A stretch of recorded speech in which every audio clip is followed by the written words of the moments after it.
नमस्कार दोस्तों, बिहार जमीन सर्वे विचार दिवस में आपका स्वागत है दोस्तों।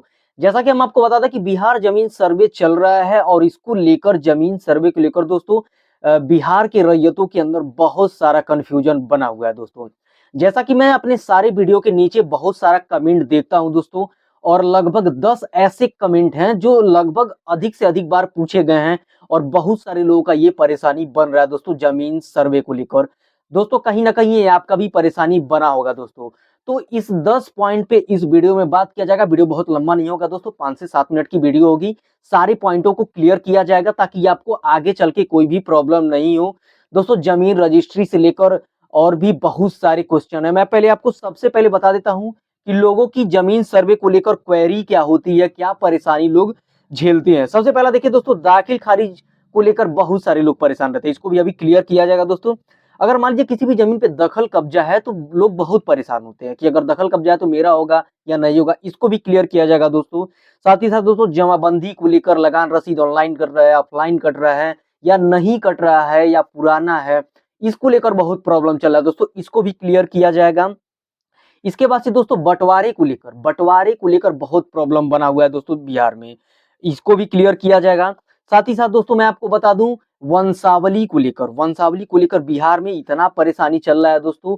वंशावली को भी क्लियर किया जाएगा। दाखिल खारिज को लेकर, भूमि सर्वे से संबंधित बहुत सारी जैसे जमीन की जमाबंदी है, सरकारी जमीन गैर मजरूआ वगैरह। दोस्तों 10 ऐसे इंपॉर्टेंट सवाल हैं जो अभी आपको लाइन वाइज पूछा जाएगा दोस्तों। 10 में से कोई भी आपका सवाल हो सकता है। आप बने रहेंगे वीडियो में तो सारी जानकारी दोस्तों आप समझ जाएंगे। और एक बात मैं आपको बता दूं, ये सारी चीज सरकार के पास, ये 200 क्वेश्चन आपके पास पहुंचा है और वो कभी ना कभी अपने नोटिस के माध्यम से प्रकाशित किया है। अब गहनता से अध्ययन नहीं किए हैं इसलिए आप उसका आंसर आपको नहीं मिल पाया। लेकिन मैं हमेशा वीडियो बनाता रहता हूं तो इसलिए मुझे इसका आंसर दोस्तों नोटिस के माध्यम से प्रकाशित हुआ था और सारे आंसरों को बताते बताते मुझे रीड हो चुका है दोस्तों। तो अभी मैं आपको बताने वाला हूँ दोस्तों। आपसे केवल एक ही रिक्वेस्ट है, अगर आप अभी तक हमारे चैनल को सब्सक्राइब नहीं किया दोस्तों, चैनल को सब्सक्राइब करें और एक कमेंट ये कर दें कि किस जगह से वीडियो देखते हैं, उस एरिया का दोस्तों अपडेट लाने में आसानी रहता है।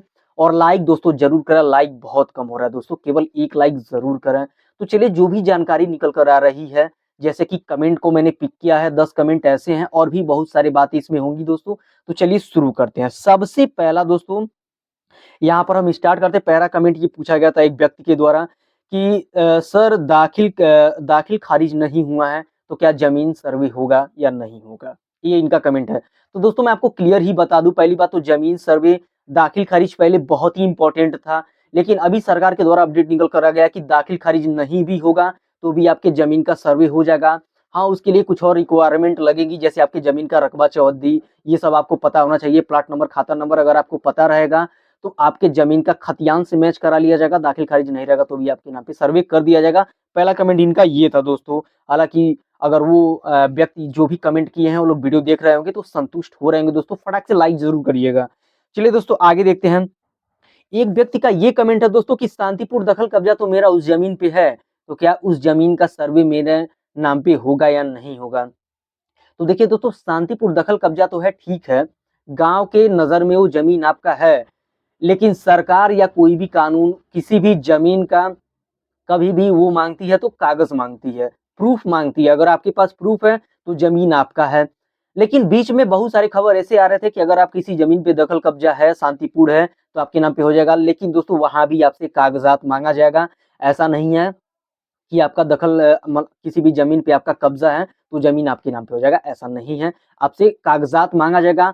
हाँ, कुछ ऐसा कागजात मांगा जाएगा जिससे कंफर्म हो सके कि शांतिपुर दखल कब्जा तो आपका है, लेकिन वो जमीन आपको किस प्रकार से प्राप्त है, या आपको वासगत भूमि है, कोई गिफ्ट भूमि है, सरकार के द्वारा दिया गया भूमि है, या खरीदा कैसा भूमि है, इसको कंफर्म करने के लिए कागजात जरूर मांगा जाएगा।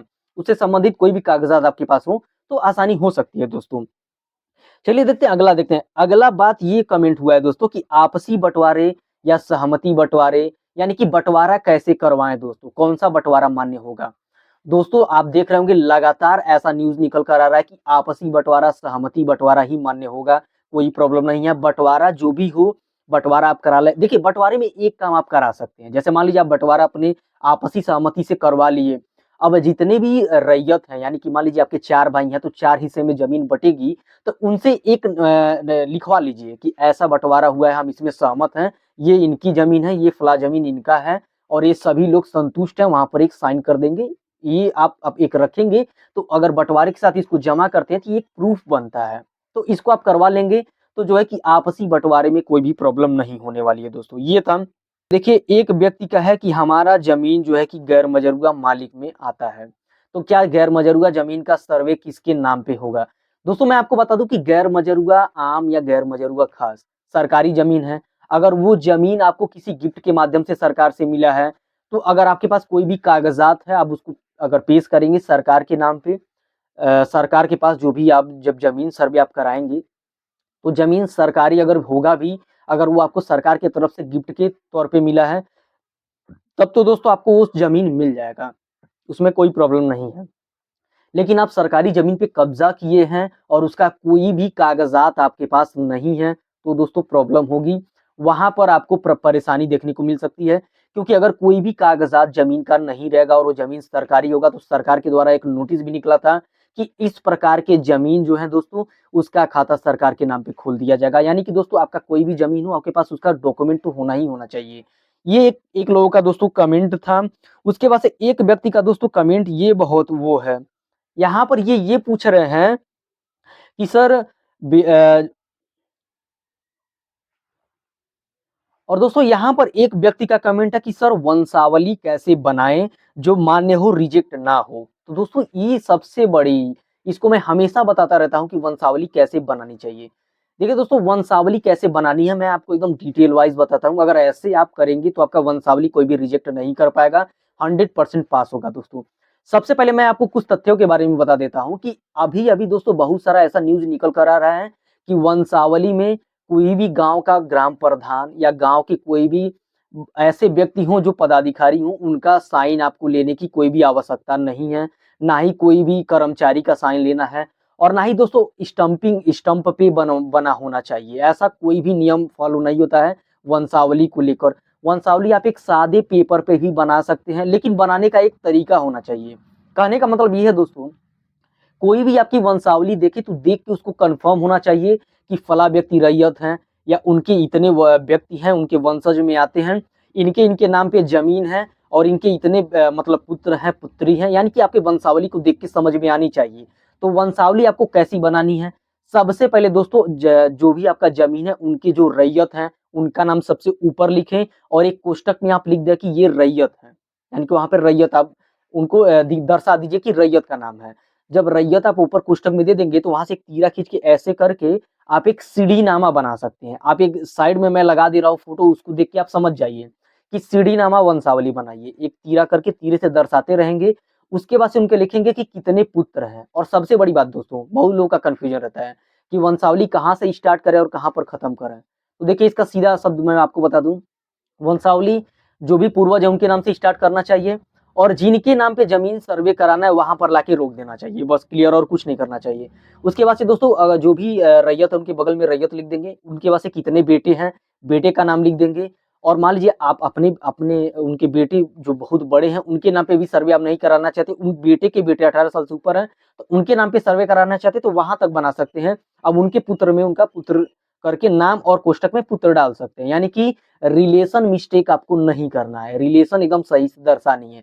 अब दोस्तों वंशावली को लेकर बहुत सारे लोग ये परेशान होते हैं कि उसमें क्या अपने बहन बेटियों का नाम डाले या नहीं डाले। दोस्तों अगर वंशावली में आप अपने बहन बेटियों का नाम नहीं डालते हैं, तो आगे चल के आपके जमीन पे अगर वो दावा आपत्ति करते हैं, तो आपके जमीन में उनका भी हिस्सा दिया जाएगा, यानी कि देना पड़ेगा दोस्तों आपको।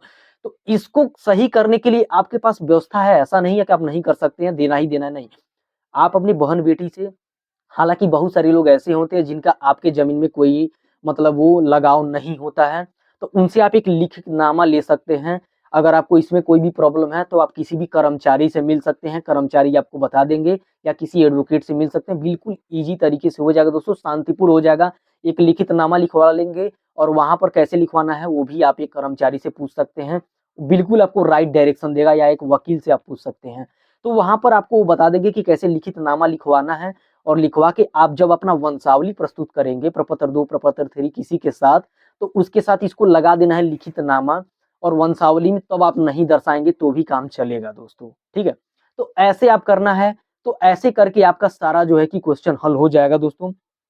और भी दोस्तों बहुत सारे ऐसे क्वेश्चन पड़े हुए हैं जिसको अगर मैं बनाने बैठूं तो ये वीडियो दोस्तों बहुत लंबा हो जाएगा और आपको देखने में बोरियत भी हो जाएगी। तो दोस्तों आपके भी मन में जो भी कमेंट आ रहा है दोस्तों कमेंट करें, और जो भी आप कमेंट करेंगे उसको लेकर अगर अच्छा कमेंट रहेगा, लोगों का वो बहुत कन्फ्यूजन वाली बात रहेगी तो उसको लेकर भी जानकारी लेकर आया जाएगा दोस्तों। दोस्तों ये सारी जानकारी मैं कैसे बताता हूँ, बहुत सारे लोगों को मतलब कन्फ्यूजन भी होगा कि ऐसे ही नहीं दोस्तों, मैं आपको बता देता हूँ कि ऐसे ही नहीं बताया जाता है। सबसे पहली बात दोस्तों, टाइम टू टाइम अपडेटेड रहा जाता है, जो पेपर कटिंग माध्यम से पता चलता है जानकारी उसको लेकर अपडेटेड रहा जाता है। सारे जो भी समस्याएं हैं उसको कैसा समाधान किया जाएगा इसके लिए टाइम टू टाइम अपडेटेड रहता है। और बहुत सारे ऐसे वकील हैं दोस्तों जो संपर्क में रहते हैं जिनसे बात किया जाता है, और ये लोगों की क्वेश्चन है तो उसके बारे में उनसे सलाह मशवरा लिया जाता है कि कैसे इसको सॉल्व कराया जा सके, फिर आके दोस्तों आपको बताया जाता है। ये सारी स्ट्रेटेजीज रहती हैं दोस्तों, और बहुत सारे नोटिस को पढ़कर बहुत लोग समझ जाएंगे कि कैसे क्या जानकारी निकल कर आती है। तो दोस्तों आपको जो भी जानकारी लेना हो आप कमेंट बॉक्स में कमेंट कर सकते हैं, उसको लेकर एक डेडिकेटेड वीडियो मैं लेकर आ जाऊंगा दोस्तों।